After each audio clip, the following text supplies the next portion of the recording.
এখন তো ফুটবলের সিজন গেল। তো আসুন আজকে ফুটবল খেলতে গিয়ে কি কি চোট লাগতে পারে সেটা জানি।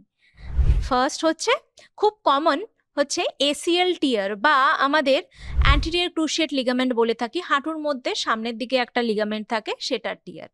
যদি সেটা পার্শিয়াল টিয়ার হয় সেক্ষেত্রে কিন্তু আমরা নন সার্জিক্যালি সেটাকে সারিয়ে তুলতে পারি বিভিন্ন ধরনের রিজেনারেটিভ থেরাপির মাধ্যমে। সেকেন্ড হচ্ছে অ্যাঙ্কেলের চোট।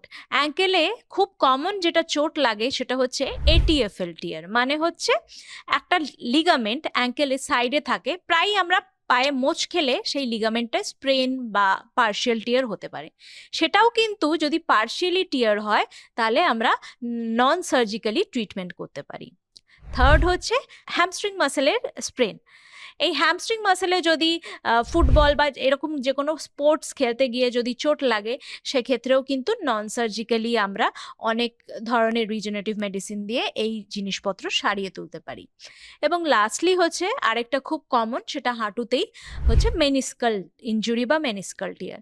সেটাও কিন্তু যদি পার্শিয়াল টিয়ার হয় আমরা নন সার্জিক্যালি সেটাকে সারিয়ে তুলতে পারি।